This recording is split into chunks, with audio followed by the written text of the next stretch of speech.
community engagement and people empowerment to bring about genuine and lasting peace and to violence and insurgencies. Ang programang Kabataan kontra Droga at Terorismo, palakpakan po natin, ay mga lider ng kabataan kasama ang mga batang opisyal ng pamahalaan, mga student groups na binalangkas sa kanilang grupo ang programa kontra droga, terorismo at insurgency na ang layunin ay imulat ang mata ng kabataan sa masamang epekto ng droga, panganib ng karahasan at insurgency. Ang programang Alliance for Industrial Peace Program, palakpakan po natin, ay ang pinalawak na programang Joint Industrial Peace Concerns Office ng PNP. Hinihikayat nito ang mga kumpanya, hindi lamang sa loob ng Philippine Economic Zone Authority, na maging katuwang natin sa paglaban sa kriminalidad, terorismo at insurgency sa pamamagitan ng pagbukas ng usapin para mapangalagaan ang hanap buhay na siyang tugon sa kahirapan at social and economic injustice sa pamamagitan ng tripartite membership mula sa gobyerno, sektor ng mga ngalakal at mga manggagawa. Mapag-uusapan ang saloobin ng mga gagawa para ito ay matugunan sa halip na sila ay mapasok ng kaliwa. Ang programang Kaligtasan o Kaligtasan at Kalikasan, palakpakan po natin, binubuo naman dirigma ng kalikasan na patuloy na yumayakap sa advokasya ng kaligtasan, pangalaga ng kalikasan at kultura at kabuhayan ng ating mga katutubong kababayan. Mapapalawak ng programa ang pangalaga sa kalikasan at proteksyon ng mga katubo. Isa pa po ang National Coalition of Information Technology Advocates for Change o NCTAC. Palakpakan din natin. Sila po ay mga vloggers, mga IT professionals na tumutulong na magsulong ng mga programa kontra droga, terorismo, karahasan at insurgency at mga paraan para maprotektahan ang mga gumagamit ng internet upang hindi sila mabiktima ng cybercrimes at mahikayat na sumanib sa mga puwersang ang layunin ay kasamaan at paglaganap ng maling ideologya. Ang international and local help desk volunteers mula sa ating mga overseas Filipino workers, palakpan po natin sila, they are joining us online, most of them. Nakasama natin at nag-aantabay sa ating online live telecast sa mga bansa sa Europa, Middle East, Southeast Asia, Australia, Estados Unidos at South Africa. Ang Magdalena Mission at programang tagapagtaguyod ng karapatan ng mga kababaihan, nagsusulong ng gender equality at kapakanan ng bawat pamilyang Pilipino bilang ilaw ng tahanan. Maraming salamat po sa inyo. Ang programang Kaibigang LGBTQ+, mga katuwang natin sa sektor ng LGBTQ+, na nagsusulong ng kanilang pagkakakilanlan sa ating lipunan at tumutulong sa mga programang kontra droga, terorismo, karahasan at insurgency. Isang pagkapahiwatig ng ang ating kapulisan ng paggalang at pagpapahalaga sa bawat miyembro ng lipunan ng pare-parehong antas sa pagsasagawa ng tungkulin. Ang Foreign National Keepers Network, palakpakan po natin sila, mga dayuhang may pusong Pilipino na kusang loob na nagmamalasakit sa ating mga kababayan, lalo na sa panahon ng pandemya at kalamidad. Sila po ay nandito at sumusuporta sa ating programa. Sa mga barangay leaders natin, kasama ang mga barangay mandatory institutions, gaya ng mga barangay tanod, barangay health workers, mga konsehal ng barangay, at iba pa, sila ang dahilan kaya napapanatili nating mapayapa ang ating mga komunidad. Alam natin na hindi sapat ang bilang ng mga pulis natin at sila po ang ating katuwang sa komunidad na patuloy na nagbibigay sa atin ng suporta. Ang mga leaders ng mga accredited non-government organizations natin, palakpakan po natin ang mga force multipliers, katulad ng mga barangay mandatory institutions ay talaga namang naandyan palagi upang tulungan ng kapulisan sa paglaban sa kriminalidad, pagpigil ng may babaw ang terorismo at higit sa lahat ay maging bahagi ng ating mga serbisyong pambarangay. At pinakahuli pero hindi natin pwedeng kalimutan, ang mga faith-based leaders and spiritual coaches. Palakpakan po natin sila. Mga leader at kasapi ng iba't ibang relihiyon na naniniwala at sumuporta sa advokasya ng kapayapaan at katahimikan kahit ano pa ang iyong relihiyon, hanggang tumulong sa programang pangsiguridad, pangkapayapaan at pangkatahimikan sa ating lipunan. Kasama po dito ang mga bishops, pare, imam, mga pastors at lay ministers. Sila po ay katuwang natin sa pagbibigay ng tamang gabay upang mapanatiling tuwid ang landas na tinatahak ng ating kapulisan. Malinis na puso, malinis na kapaligiran, at paglilingkod na walang bahid ng korupsyon o pansariling kapakinabangan. Sa bayanihan, alam po natin na hindi kayang buhatin ang bahay kubo ng mag-isa at ang mga programa at advokasya ng PNP at ng ating pamahalaan para sa tahimikan, seguridad at tunay na kapayapaan ay maaabot hindi sa pag-iisa, kung hindi sa tulong ng bawat isa sa inyo. Marami pong salamat. Mr. President, we would like to present to you a short presentation in the Global Coalition of Lingkod Bayan Advocacy Support Groups and Force Multipliers. Panoorin po natin. Ito ang inyong pambansang pulisya, tagapanglaga ng kapayapaan at kaayusan, sandigan at tagaligtas ng mamamayan laban sa kriminalidad. Sa pamumuno ni Pangulong Rodrigo Roa Duterte, ang Philippine National Police ay mas tumibay, mas lumakas ang kakayahang labanan ang kriminalidad, ilegal na droga, korupsyon, insurhensya at terorismo. Mas tumatag sa pangangalaga ng kaligtasan ng mga mamamayan, sa pagtataguyod ng kapayapaan at kaayusan sa ating mga komunidad. Mahalaga ang magandang ugnayan ng mga kapulisan at mga mamamayan. Sa pangunguna ng pamunuan PNP, kasama ang iba't ibang sangay ng PNP sa buong bansa, iba't ibang aktibidades at programa ay patuloy na naggagawa. Police-community relations sa mga komunidad ay lumalakas. Katibayan ng mataas na tiwala ng mga mamamayan sa ating pulisya ay ang pagkakaroon ng iba't ibang organisasyon sa mga sektor ng lipunan na sumusuporta sa iba't ibang programa ng PNP. Ito ang dahilan upang mabuo ang Global Coalition of Lingkod Bayan Advocacy Support Groups and Force Multipliers. Pulisya at pamayanan nagkakaisa sa paglaban sa kriminalidad, ilegal na droga, korupsyon, insurhensya at terorismo. Isang barangayanihan upang magsilbi para sa bayan bilang proteksyon ng mga mamamayan. Kabataan kontra droga at terorismo. KK-DAT. Malasakit sa kabataan, katatagan ng kinabukasan. Global Peace Community Relations, Local and International Help Desk. Police Service at malasakit sa angmang dako ng mundo. Joint Industrial Peace Concerns Office, Alliance for Industrial Peace Program. Malasakit sa mga manggagawa at kumpanya, katatagan ng hanap buhay at kabuhayan. Kaligtasan.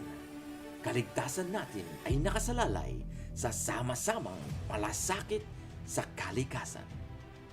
Barangayanihan, Help and Food Bank. Sama-samang bayanihan ng malasakit, nagkakaisang layuning makatulong para sa mamamayan. National Coalition of Information Technology, Advocate for Change. Makabagong teknolohiya, makabagong malasakit para sa ligtas na social media. Barangay-based organizations. Barangayanihan malasakit para sa kapayapaan at kaayusan ng komunidad. Accredited non-government organizations and force multipliers. Kabahaging malasakit para sa kapakanan ng komunidad. Women's organization. Arugang malasakit para sa mga kababaihan. LGBT community. Malasakit para sa pantay-pantay na karapatan. Faith-based organizations. Iba't ibang pananampalataya, nagkakaisang malasakit, iisang panalangin para sa kapayapaan. Foreign National Keepers Network, FNKN. Foreigners helping one another. Cooperating for peace and order. Suporta at tiwala sa pambansang pulisya. Nagkakaisang malasakit ng mamamayan laban sa kriminalidad, ilegal na droga, korupsyon, Insurhensya at terorismo, ugnayang pulisya at mamamayan. Iisang adhikaing ipagtanggol ang demokrasya ng bayan. Ito ang Global Coalition of Lingkod Bayan Advocacy Support Groups and Force Multipliers. Pulis at pamayanan, barangayanihan sa hamon ng pandemya, laban sa krimen, iligal na droga, korupsyon, insurhensya at terorismo. Maraming salamat po. Mangyari po lamang na tayong lahat ay tumayo upang saksihan ang mga manunumpa sa ating Pangulo, na mga conveners, leaders, and members of advocacy support groups and force multipliers worldwide. Sa pagkakataon po ito, akin pong hinihiling sa ating mahal na Pangulo na pangunahan ang panunumpa ng katapatan ng mga leaders ng ating ginawang koalisyon na nandirito po ngayon at ang mga miyembro na kasama natin po via live streaming, hindi lang po sa Pilipinas, kundi sa iba't ibang panig ng mundo.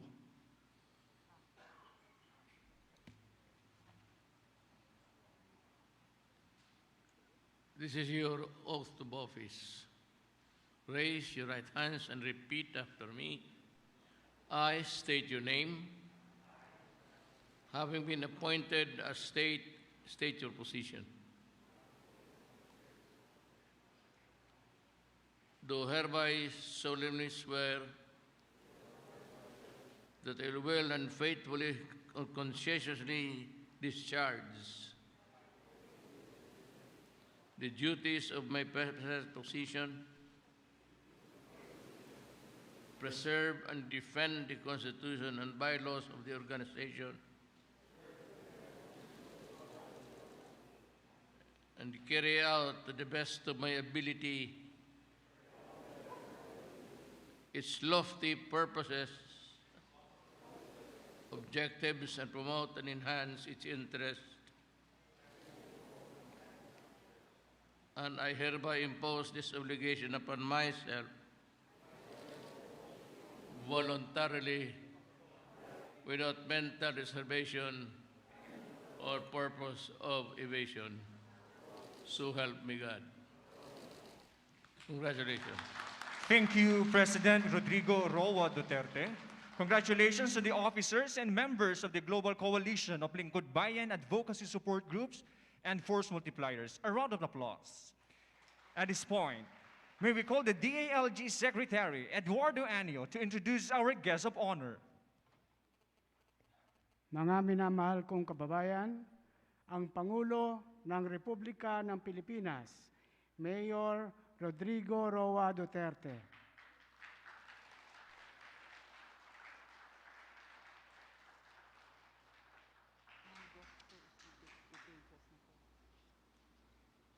Kindly sit down and thank you.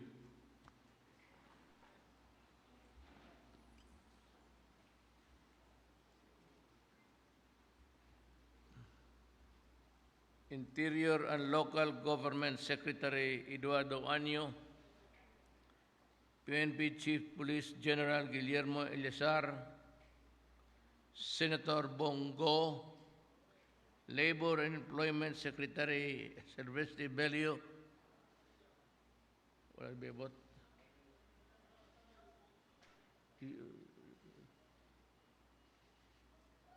How are you? I haven't seen you. National Security Council Director General Hermogenes Esperon, Presidential Advisor on Peace, Reconciliation and Unity, Carleto Galvez Jr., TESTA Secretary Isidro La Peña. Yes, sir.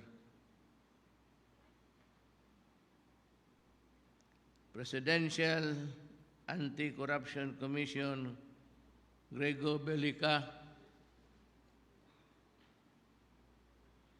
Duterte Youth Party List Representative Luciel Cardema,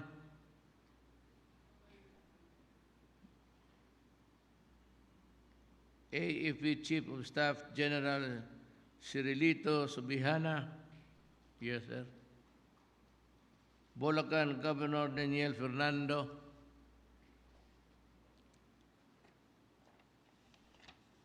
Tarlac Governor Susan Yap.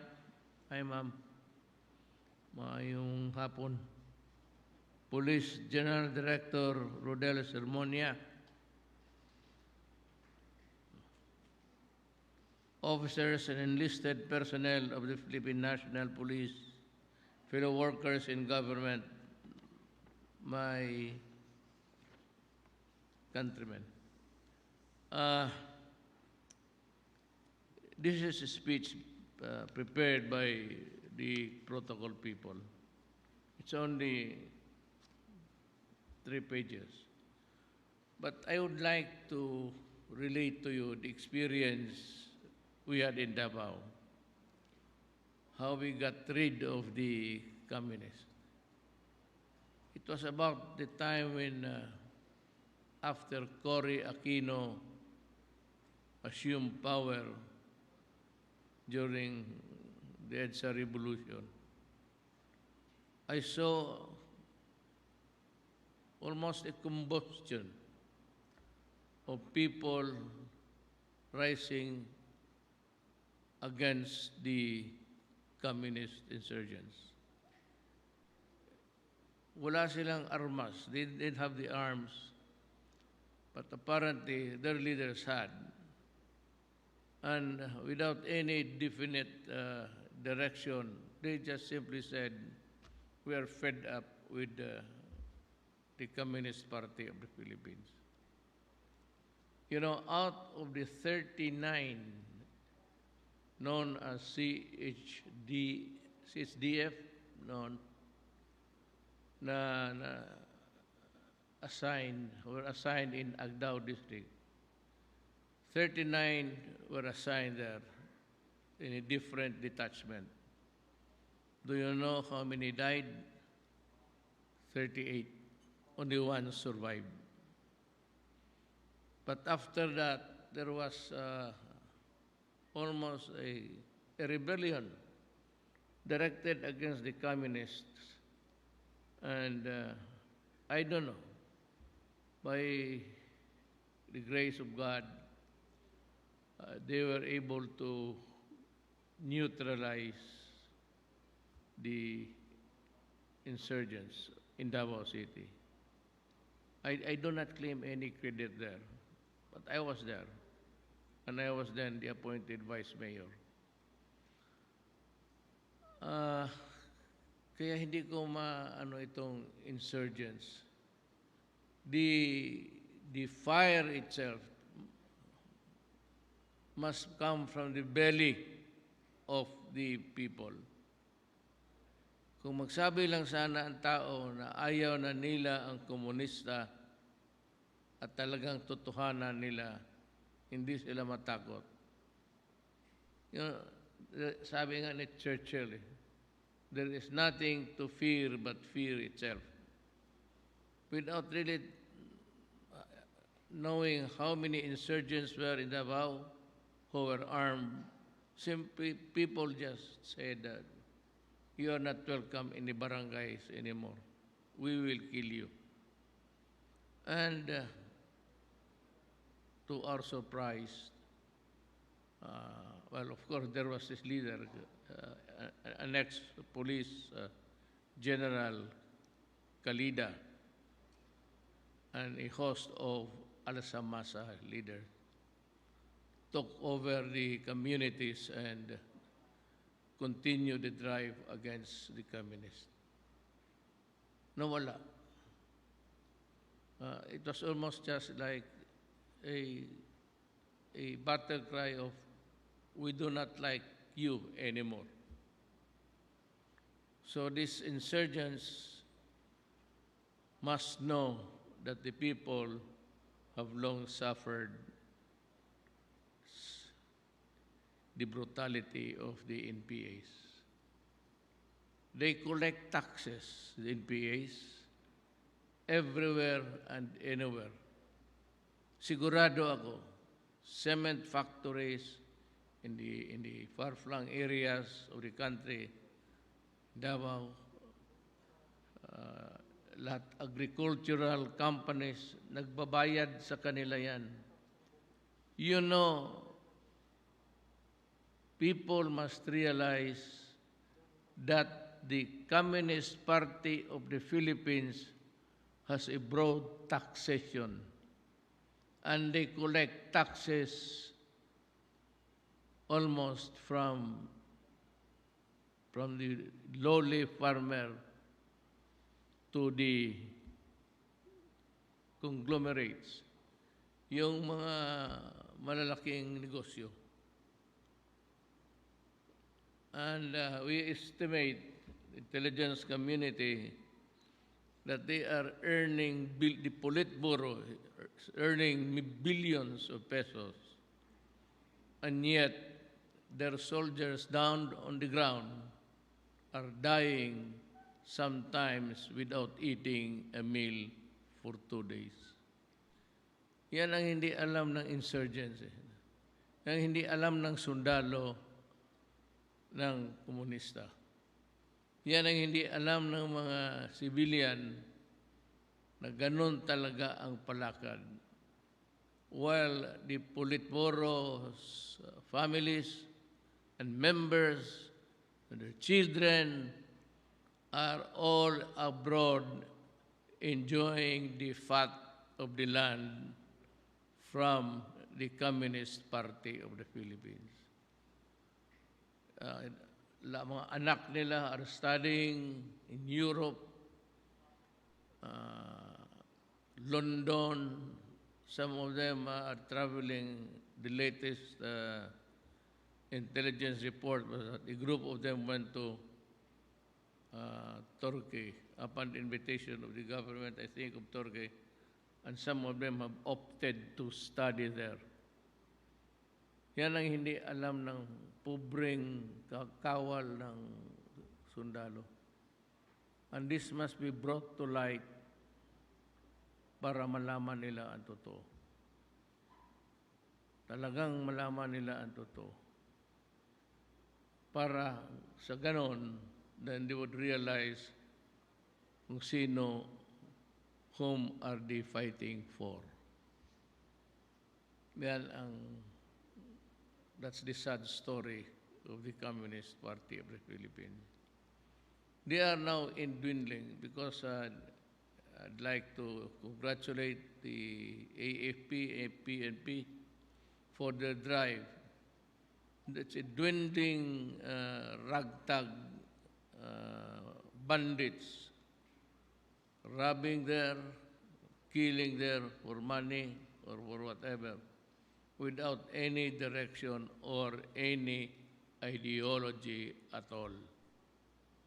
Yan ang nangyayari dyan. And so this communist, madali ito. We can help from all the sectors para itong one nation approach. Matatalo natin ang komunista. I have constructed so many condo units.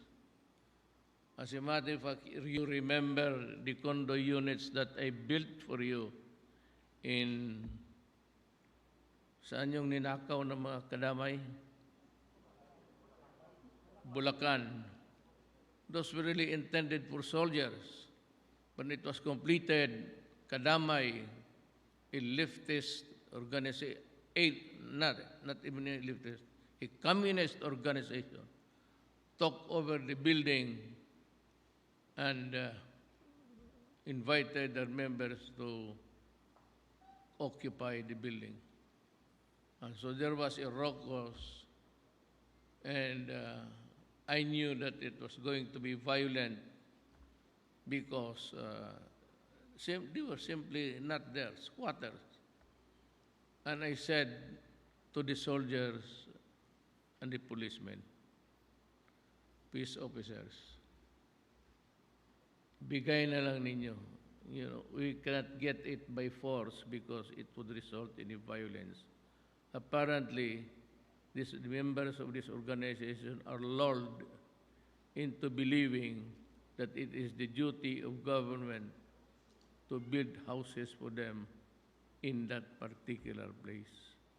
Sabi ko sa sundalo, ibigay na lang ninyo para walang gulo. Have a little patience. Anyway, I will build you another condo that will be bigger and more spacious, because the issue also at the time was it was too small for a family to move around. So, ginawaan ko kayo, in Davao you have 1,000 units. It is ready for occupancy for soldiers. But the mayor, si Inday Sara, also built another, almost like a village. It is being constructed now. And she wants to give it to the surrenderies. Ang deal ko sa surrenderies, if you surrender, I will automatically give you a place to stay. Then I will send you to TESDA under Secretary La Peña. You learn the basics of whatever vocational study that you can be master. And after that, for the time being, I will pay you and I will support you with the food sustenance. Yun ang deal ko sa kanila. But surrender everyone. Drop the arms. I cannot seem to,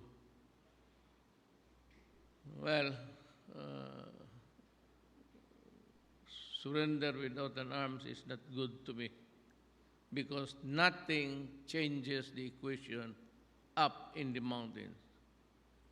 If the firearms are still there and they come down to surrender minus the arms, then nothing has changed in the equation, in the totality. The sum of it is not good. Pero yan ang deal natin sa kanila. But if they choose to fight, I said, I've been criticized by the human rights. What is wrong when I order the policemen and the soldier that if you see them in the mountains carrying arms, shoot them. Shoot them. Do not wait that you are seen or that you have to confront him physically. If you see him carrying a gun in the mountains, that soldier, the NPA, will kill you. So, ang order ko, patayin mo na. And I ran again afoul with the human rights. They don't know the dynamics of a war. That when a person is there and identify himself with the left or with the communist, and he bears a gun, that means to say that he's ready to fight. And I will not, I would rather have a soldier who is alive than and pay a soldier going out of battle, killing so many, ambush, killing so many government security forces. Yan ang ano ko dyan. Ang second, itong Rudruga. This, I be patient with me because I'm trying to explain to you. When I ran for the president, you'd notice that I never promised so many things. And I won by about 6 million majority over my next opponent. Why is that? I was in the number 4 in the ratings, and suddenly, 2 weeks before, umakyat ako sa 32 and stayed there until election day to win the election. Alam mo, it was part of the messaging, actually. I never say, I will build you infrastructures.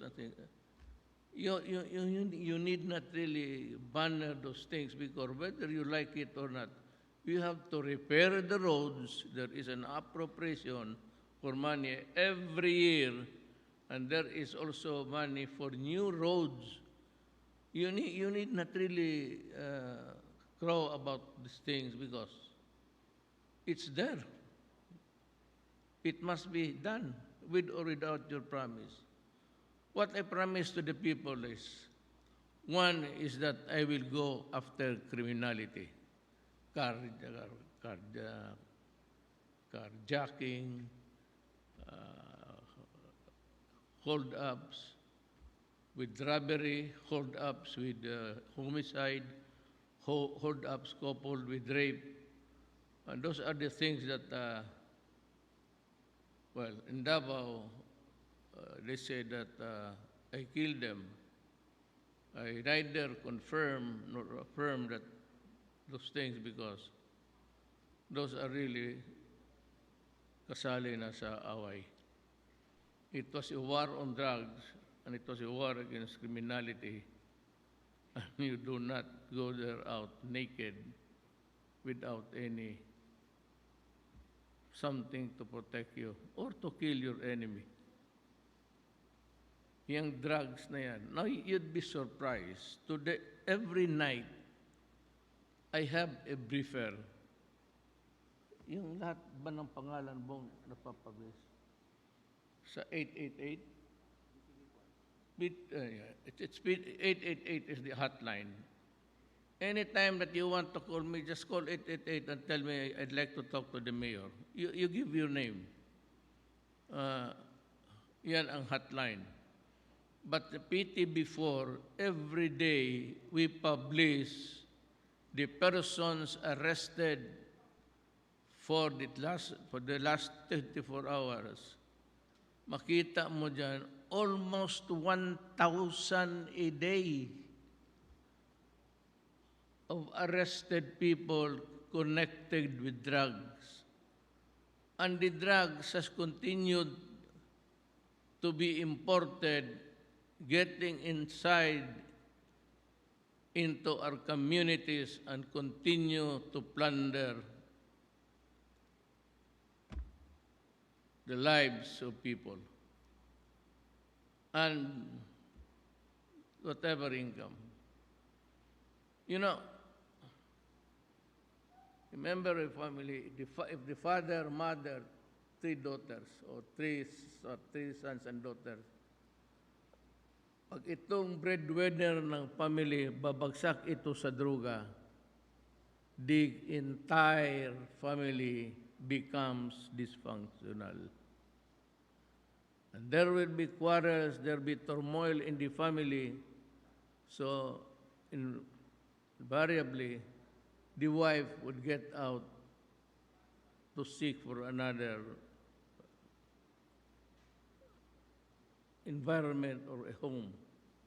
But most of the poor, they go to the Middle East. So a family now is without a mother, dysfunctional lalo.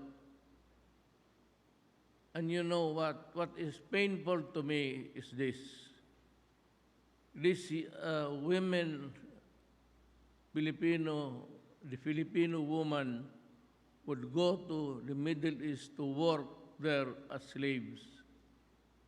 And in some parts of the Middle East, not all, but if they are deployed outside in the rural areas of the cities in the Middle East, when they work for a family, rape or sexual abuse is part of the territory. And what is painful is that despite this derogation of their person, they lose the dignity and they suffer it. They continue to save. They go to the Philippines back. after staying 5 years, enduring all indignities. Alam mo bakit? How many times have you read in the newspaper about Filipina domestic helpers just running out of the window and falling to the ground? And how many times did you hear during interviews that they are not allowed to sleep more than 4 hours? After cleaning the house of the master, he is ordered to clean the house of his daughter-in-law,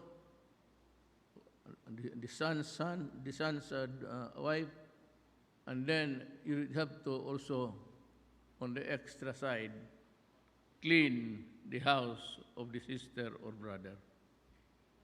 That is why wala silang tulog. That's the reason why they sleep only 4 or 3 hours. So, that is what I said. When they come home, they are off, they're happy and thinking in their minds in coming home that their children have finished schooling or are still studying, when in fact, when she arrives home, I said, there is a distorted family. The husband has abandoned the children, and all, the young ones, the women, are forced into prostitution to survive. And the men, well, you know how it is. It's easy for them to enter into the world of underworld.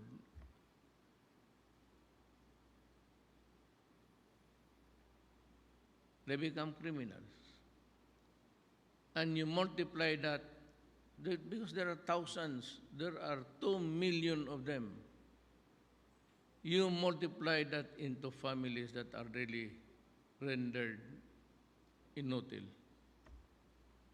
Yan ang masakit sa akin. Kaya ako, galit talaga ako sa droga. That is why I take the issue with the human rights. I said, when I was in Davao, I was a prosecutor, and I told the people, I will build a community that is good enough for comfort for you. And I will destroy the people who will destroy my country. And I will kill the people who will destroy the youth, our sons and daughters. For after all, we are not rich. When we reach old age, who will take care of us? Your neighbor? It will be your children. And if they have, if they just while away their time during the absence of the mother and enter into the world of crimes, everything has collapsed.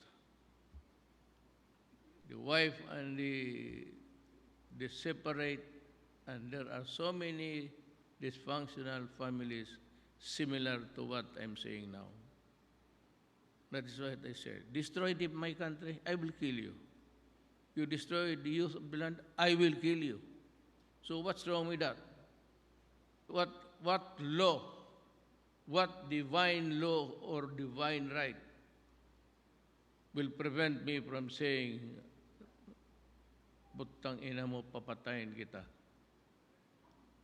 I am protecting my country. It is my duty as president to protect and serve the people of the Republic of the Philippines. So,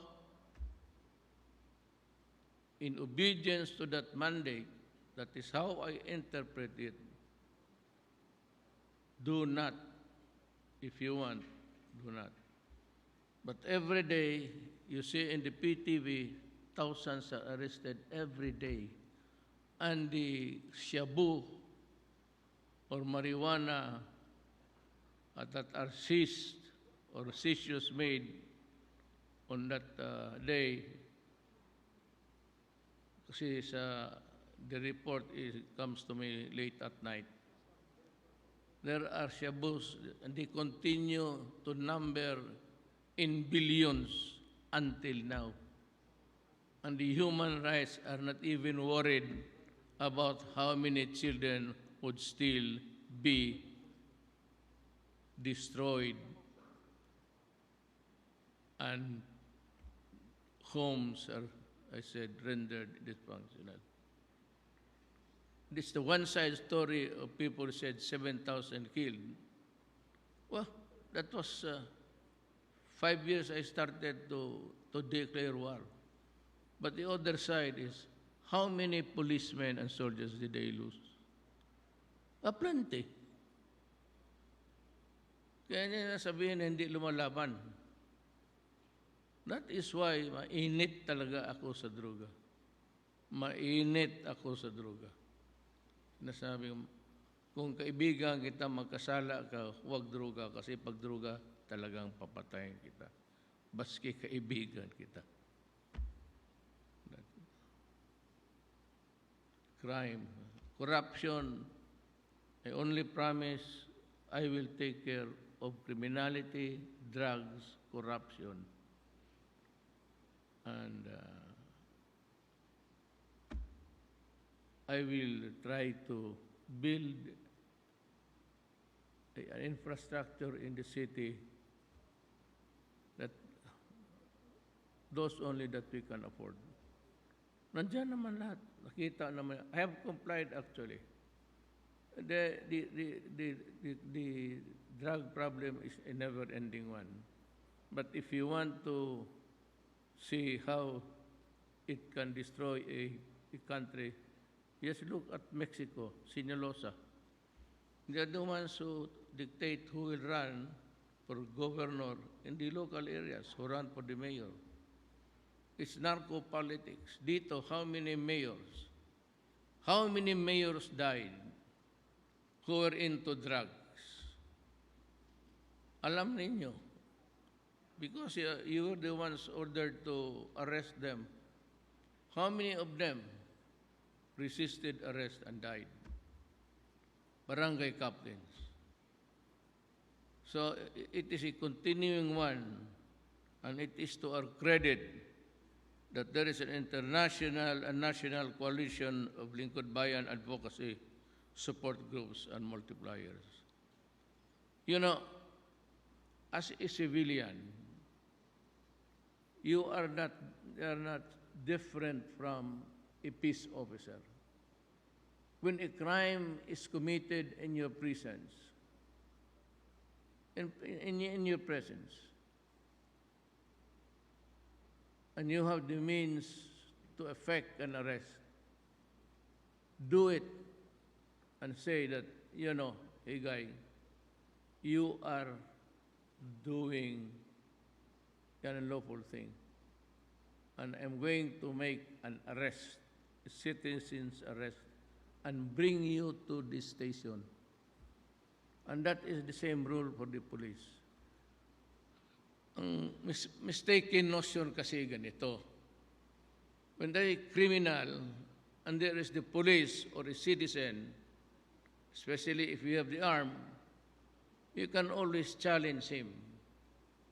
Come, you are arrested, you are being placed under arrest. Surrender. And if he has an arm and he starts to pull out it from his pocket, and you have also yours, even as a citizen, some are entitled to own and bring their guns out of their residences. Barilin ninyo. Because when you make an arrest, it presupposes that the criminal must surrender to the majesty of the law. And the duty of the arresting officer, be he a military police or in making a civilian arrest, your duty is to overcome his resistance. So that if he chooses to fight you with gun for gun, or maybe a blunt instrument, you have every right also to defend yourself, self-preservation. In law, it's called self-defense. You have to bring him under your control and drag him, dead or alive, to the station. That is the essence of arrest. If he goes voluntarily with you, good. That would be the ideal setup. But if they resist arrest violently, then you have every right also to do your thing commensurate. If he wants to a boxing match, then you do it. And when the police arrives, you just explain that, I made that is why, that is good. Because if you have this coalition, you have a list of people who are there and who can arm themselves. I will order the police. If you are qualified, get a gun and help us enforce the laws. Do not simply say that you are getting an arrest kasi tapos wala kang, ikaw ang mamatay. And you are not supposed to die. The criminal must die. You must live. Remember, arrest again. You said, you are under arrest. Put down your gun and come with us peacefully, because you will be brought to the station for the necessary documentation, blatter, then the investigation. Ganon yan. If ang arrest, pag ayaw niya, you have to, the word in the law books itself, it says, you have to overcome his arrest so that you can bring him, can place him under the custody of the law and bring him to the station. That's the rule. Pagka ganon ang nangyari, then the policeman, do not worry. Let me know if that is the case. I will defend you. Ako na mismo. Because I gave you the lecture and I gave you the guarantee that I will protect you as long as you do your duty in accordance with law. You are not supposed to kill a person when he is down, lying, kneeling, begging for his life. Because atin, hindi lalaki yung gano'n. Pag nag-surrender ng tao, tapos na. But that is how it is.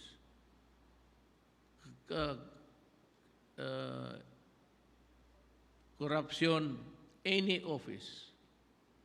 Yung permit, I don't know how many days dito sa Manila or in the other cities with Metro Manila. Business permit. That's a big business also for corruption in government. In Davao, the business permit must be processed and released at least on that day. Or if the employee would ask for an allowance, time to process the whole documents, he may ask the mayor for another day.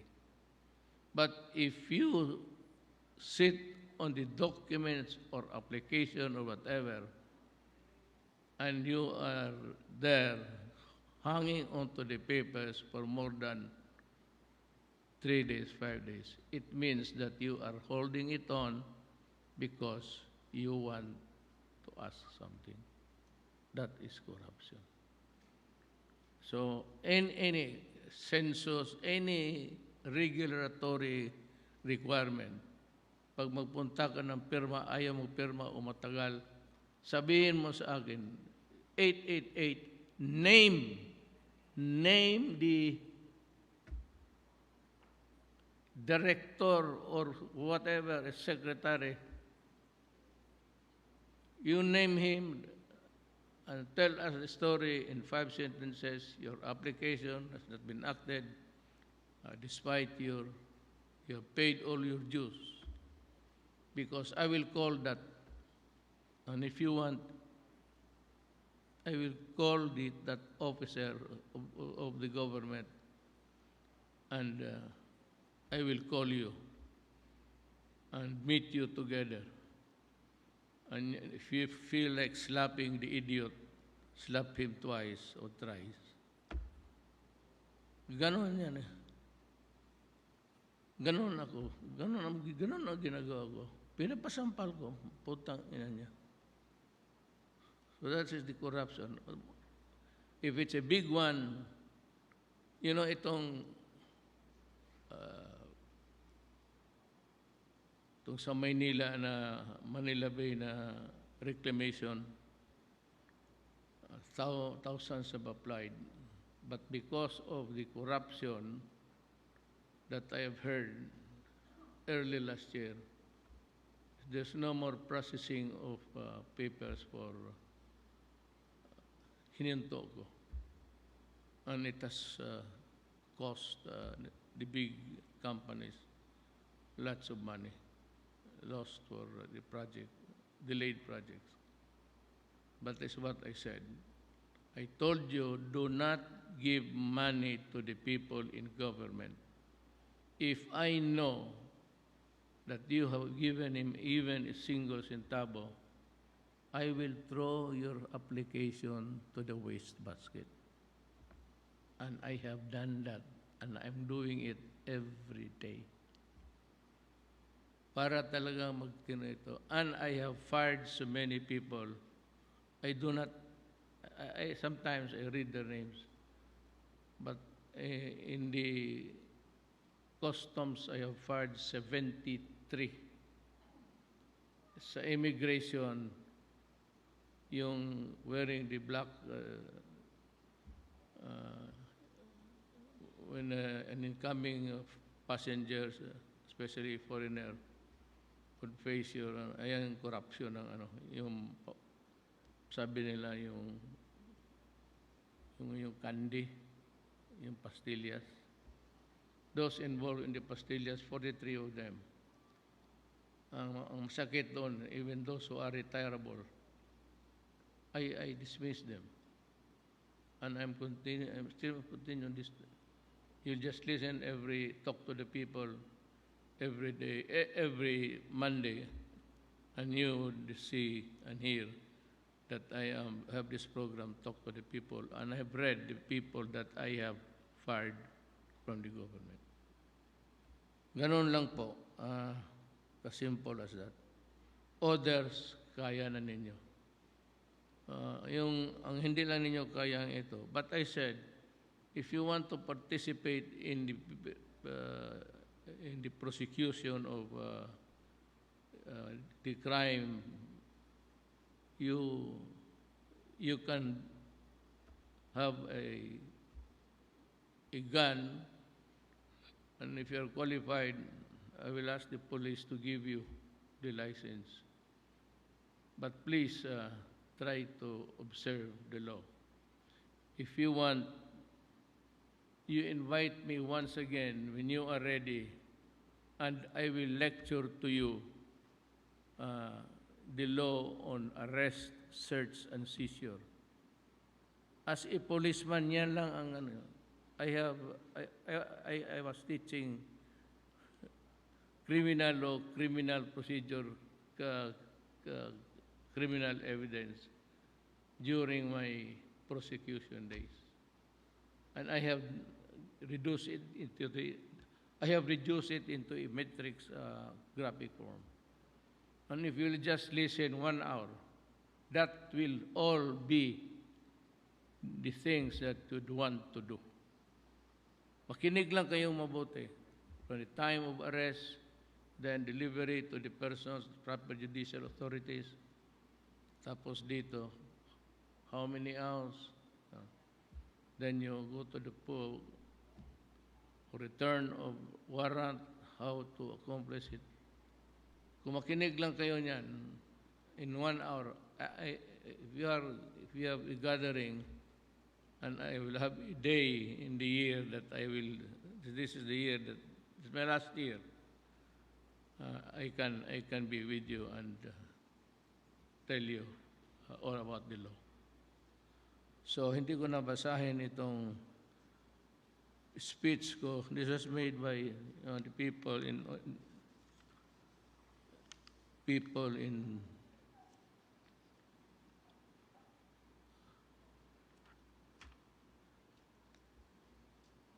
basahin ko na lang siguro.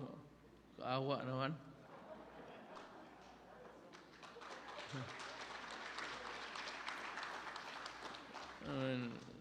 They took time, maybe the girls there waited for, this is not my, do not ever think that my speech are prepared by me, no.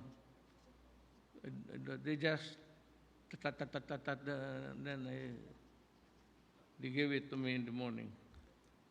I am pleased to join the officers and men of the PNP as well as our volunteers as we launch the international and national coalition of Lingkod Bayan Advocacy support groups and force multipliers. We cannot overemphasize the invaluable role of the PNP in deterring crime and maintaining peace and order in our society. But we also cannot deny the fact that if we are to totally eradicate criminality and terrorism, we need the active participation of our people. The formation of this coalition is a testament to the desire of private citizens and our communities to take part in the difficult task of achieving lasting peace across the nation. Let me therefore thank our dedicated advocacy groups and force multipliers who will play an important role in helping the PNP fulfill its mandate, and especially in restoring and reinforcing public trust in our police force. The onslaught of COVID-19 pandemic has made heroes of our ordinary Filipinos. Today, I see a new batch of heroes, or selfless volunteers who come from various sectors of our society. To our volunteer barangay officials, environmentalists, women groups, and the LGBT community, riders and motorists, the religious sector. Is there a priest here? No?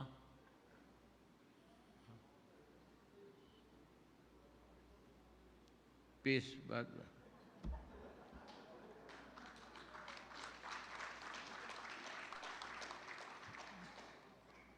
I do not quarrel with priests.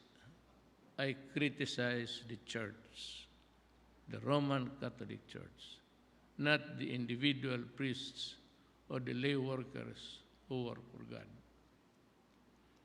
As you begin your volunteer work, I want you to keep in mind that our cooperation is integral in the success of our collective pursuit of genuine and lasting peace.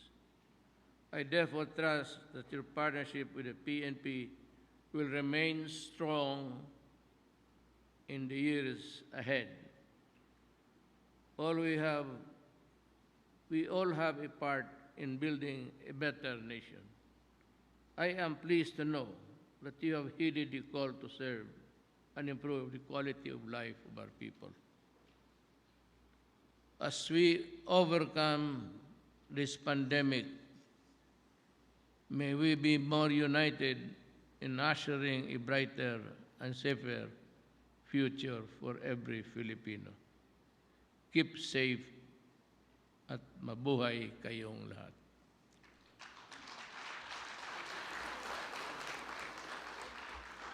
Thank you, Mr. President. A round of applause. Ladies and gentlemen, that concludes our program. Thank you, President Rodrigo Roa Duterte. Maraming salamat at mabuhay po tayong lahat.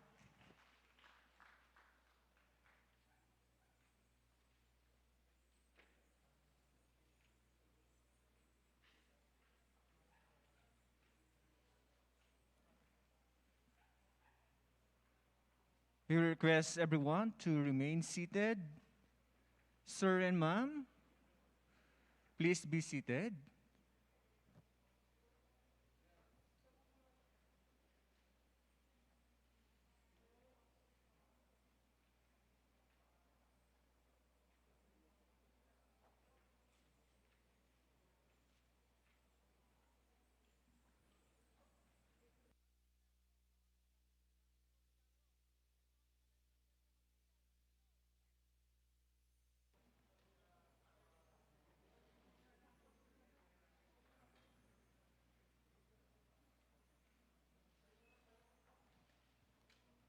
Please rise for the groupie.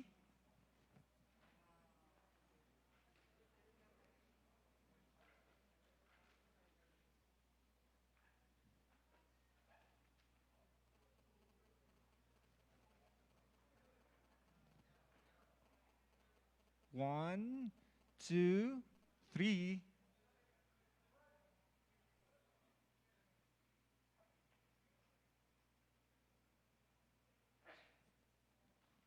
Once again, thank you so much, President Rodrigo Roa Duterte.